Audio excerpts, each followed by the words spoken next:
Terre qui avait renversé le 24 janvier dernier Roch-Marc Christian Caboret, le capitaine de 34 ans, avait été promu par Damiba à la tête du régiment d'artillerie de Kaya, au nord du pays.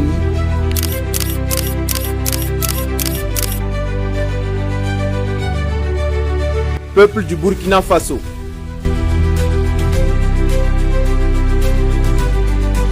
Le Burkina Faso a retrouvé une forte voix.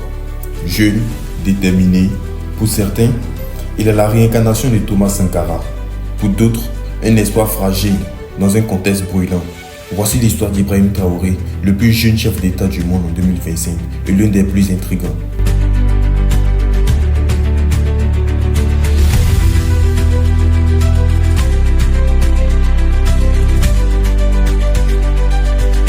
Né en 1988, capitaine de l'armée burkinabé, Ibrahim Traoré devient mondialement connu le 30 septembre 2022.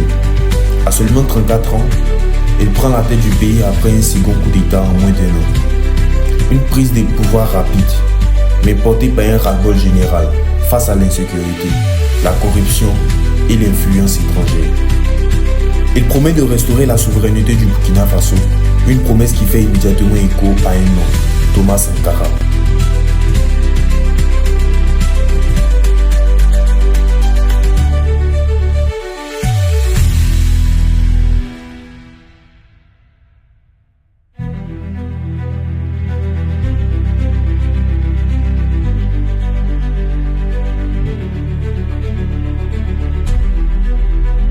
Traoré se donne une mission.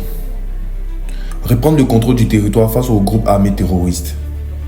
Pour cela, il adopte une approche musclée. Recrutement massif de volontaires pour la défense de la patrie. Sanctions contre les élites corrompues. Et un ton ferme envers les ONG et médias qu'il accuse parfois d'être manipulés. Il se positionne en protecteur du peuple, proche des classes populaires et hostile à toute domination extérieure.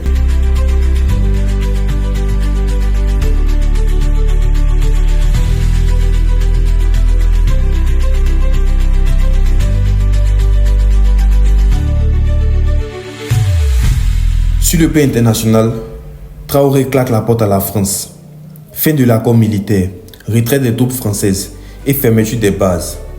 Il choisit de se faire rapprocher par des partenaires comme la Russie, la Turquie, la Chine ou encore le Mali et le Niger, dans un axe panafricain assumé.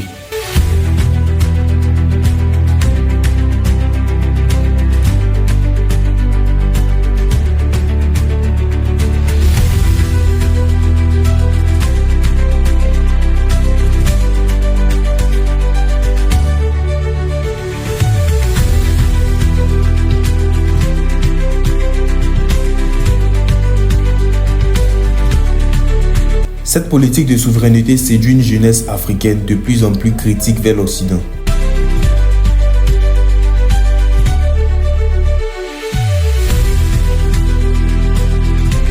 Ibrahim Traoré ne fait pas l'unanimité, mais sa popularité ne cesse de grimper au Burkina Faso et au-delà.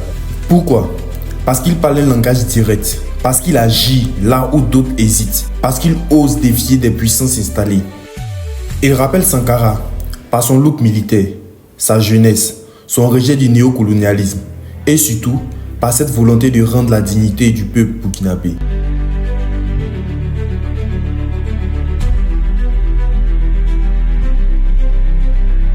L'Occident le regarde avec méfiance. Les ONG dénoncent des atteintes aux droits humains. Les médias internationaux l'accusent parfois d'autoritarisme.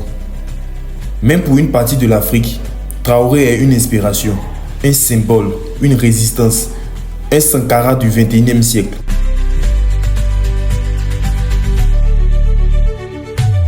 Ibrahim Traoré tiendra-t-il ses promesses? Le contexte est explosif, les défis immenses. Mais une chose est sûre, il a déjà marqué l'histoire. Et vous, qu'en pensez-vous? Le Burkina Faso est-il en train d'écrire une nouvelle révolution?